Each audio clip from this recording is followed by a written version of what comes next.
My name is Mia Yates. I'm 23 years old and work from home. I have a kind older brother, 5 years my senior, who is currently engaged. His fiancée is named Natalie and she's 26 years old. Her personality is the complete opposite of mine. Whereas I'm not good with interacting with people, Natalie is very lively and easily makes friends. Natalie has already become close to our parents and often comes to our house alone. Today, too, she came without contacting us in advance. When the doorbell rang, my mom knew it was Natalie and greeted her with, "Welcome." Natalie came into the living room with my mom, saying, "I'm back." Then she looked at me with a baffled expression. "Mia, you're still at home?" She spoke without even greeting me. I replied, "I'm working from home," to which she retorted, "Enough with that, you need to get a job." Unable to argue, I decided to retreat silently back to my workspace. My room is a soundproof room, added to our existing house. I received permission from my parents and designated the layout myself. It's my favorite place. Of course, I paid for all these modifications myself. This room is my castle, so I keep it locked and don't let anyone in. To enter, one must unlock the soundproof door and open another door inside. As soon as I entered, I vented my frustrations, exclaiming, "I told her I'm working! Why does she make me repeat myself?" Since I couldn't say it directly to Natalie. Shouting until I felt relieved helped me to forget the unpleasantness. Around lunchtime, a small light bulb that serves as my bell in my room started to blink. Thinking it's probably time for lunch, I left my room and headed to the living room where lunch was already prepared at the dining table. My mom said, "Let's have lunch together," so I sat down at my usual spot, only to find Natalie sitting across from me looking displeased. "You get hungry even though you don't work. Don't you ever think about making your father and mother feel at ease? You're just like a parasite." I silently kept my head down and listened to Natalie's words. Once my parents sat at the table and said grace, I also said grace and started eating. Natalie seemed unhappy with my parents, who didn't scold me even though I didn't work. "Your father and mother are too lenient with you, Mia. I can't feel secure about marrying into this family if this continues." She continued eating her lunch angrily. My parents smiled and said, "Don't worry, just marry into our family." But Natalie didn't seem satisfied and continued to express her concerns to them. "I can't be reassured. What happens if you two can't take care of Mia anymore? Do you expect me or my future children to look after her?" She assumed I'd be a shut-in for life, leeching off others, so I stopped eating and hung my head low, mentally contradicting her claims. Seeing this, my mother told Natalie, "Mia does work, you know. Don't worry." But Natalie wouldn't stop. At 23, look at her appearance. Braided hair, thick glasses, and always wearing sweats. Who would believe she's working looking like this? Frustrated, I countered in a soft voice. "Appearance has nothing to do with work." This seemed to upset her even more and she grew angrier. "Well, what kind of job do you do then? Say it," she demanded, glaring at me. I became so scared that I couldn't say anything. It was my mother who answered for me. "Only our family knows about Mia's job. I'm sorry, but we can't discuss it right now." Hearing this, Natalie stood up and stormed off, saying, "So I'm not in this family? Is that it?" I apologized to my parents for causing such a scene. My father reassured me. "Don't worry about it, Mia. Just do what you love," he said, with a smile. I lightened my heart and I decided to continue with dinner. Over the meal, I proposed, "After my brother's wedding, I'll make sure I can tell Natalie about my job." My parents seemed to agree and their expressions eased up, saying, "That might be a good idea." After lunch, I started working again once the cleanup was done. In the evening, as usual, I went grocery shopping with my mom while my father tended to the vegetables in our garden, watering and preparing for harvest. When my mom and I returned from the supermarket, we found Natalie in tears in the living room, with my father seated beside her. Worried, my mom asked, "Natalie, what's the matter? Why are you crying so much?" Natalie clung to my mother and sobbed even harder, unable to speak. Seeing the troubled look on my father's face, I asked him what had happened. "I heard a loud noise from inside the house when I was in the garden. I rushed toward the sound. He trailed off, pointing to a crowbar and hammer lying on the table. Instantly, I realized it's my room and ran towards it. When I arrived at the front of my room, the door was badly damaged, as if someone had tried to force it open with a crowbar and a hammer. I was frozen in place, a mix of shock and fear gripping me. Then my father contacted my brother who lived in the company dormitory. Seemed that my brother promised to rush over after his work, so I told my father, I'll stay in my room until my brother arrives, and decided to calm down in my room. After settling down in my room, I called my company and was able to get permission to inform my future sister-in-law, who would soon become part of our family, about the nature of my job after their marriage. Seeing the room light flicker, I figured my brother had arrived. When I left my room, I was surprised to see my brother already at the door and let out a gasp. With an apology, "Sorry to startle you," my brother said, not looking at me but at the door. I imagined he must have been shocked by what Natalie had done. When I told him, "Don't worry about it, I'll replace it myself," he responded, "No, that won't do. Natalie will compensate for this." Taking my hand, my brother led me to the living room where Natalie and my parents were. As soon as we entered, he addressed Natalie. "I had no idea you were capable of such violence." Everyone stared at my rarely angered brother. He demanded, "Apologize to Mia properly and compensate for the door."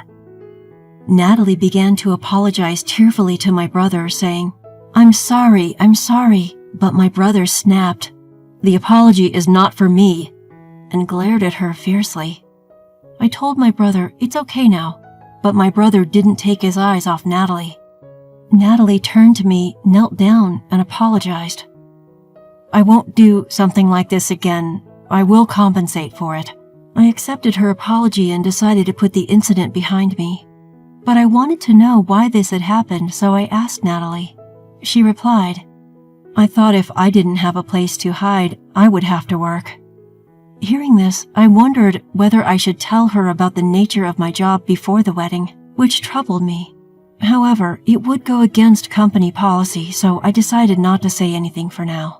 Tense atmosphere between my brother and Natalie bothered me, so I brought out 2 live concert tickets from my room and handed one to each of them.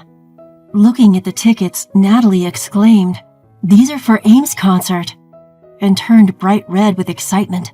She turned to my brother and said, "Let's go." Her face was filled with joy. My brother asked me, "Are you sure? These are hard to get." When I replied, "I happened to get them. You can use them as a peace offering if you'd like." My brother also looked delighted. Seeing them so happy made me feel joyous too. From there, the good vibes returned as before. Everyone was able to forget about the damaged door and enjoy their meal. On the day of the live concert, while I was out, it appears that Natalie had excitedly visited my house to express her gratitude to me. Since I, who is usually home, wasn't there, Natalie seemed to say to my parents, "Enjoy. Finally, Mia has decided to work outside, and it was a great day, the concert was great, and since Mia decided to start working, I'm happy," before she left. After the concert, I received a call from my brother who had separated from Natalie due to a company drinking party. My brother was thrilled, saying, "The concert was great," and continued that Natalie is actually a huge fan of AIM and has always mentioned not being able to secure the once-in-a-year concert tickets. He also mentioned that she was extremely excited to have been able to see AIM, her longtime wish, at the concert. On the way home, she seemed to have returned happily, saying, "She was adorable, she was beautiful, and her songs and lyrics were amazing." When I said, "I'm glad we made up," my brother replied, "The soundproof door we paid for as compensation cost $7,000, it seems," to which I responded, "That sounds about right." He was taken aback and exclaimed, "That's expensive." I explained to him that since it was a soundproof room I put a lot of effort into, all the components were pricey, which surprised him even more. Natalie was said to have mentioned, "The $7,000 expense hurt, but the concert made up for it." As for me, the door will be fixed, and since my brother and his friends are getting along, I felt really good about giving the ticket. However, Natalie, who still doesn't understand my work-from-home job, thought I started working outside after the concert and was happy. The moment she realized her mistake, she started calling and visiting my house daily, telling me to get a job. I was hoping to endure it until the wedding ceremony, but things only seemed to escalate. Even if I didn't want to see her until the wedding, Natalie frequently pushes the call light switch to my room. Being summoned, I leave my room and go to the living room, where she nags me with, "Get a job before the wedding," and "I don't want a jobless NEET in the family." To distract Natalie, I hand her AIM merchandise like mascots in file cases that I received from my previous company. At first, Natalie received her favorite AIM goods without question, but eventually she started to wonder and asked me, "Why do you have so much AIM merchandise?"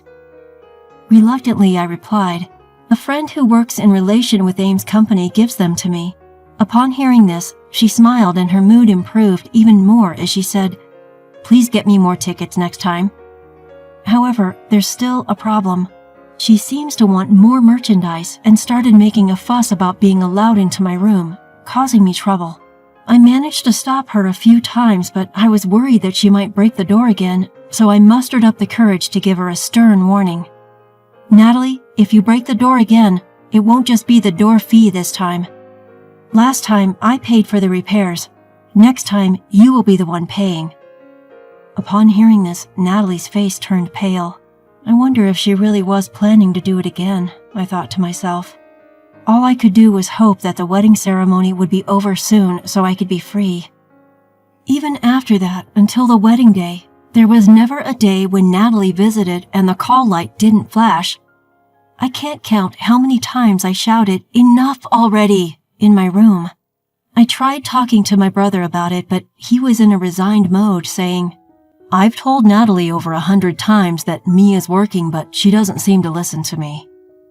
In my mind, I told my brother, "Hey, you should get angry, like when she broke my door." But there was no hope in relying on my brother, who had said he was busy, finishing up a ton of work before the wedding.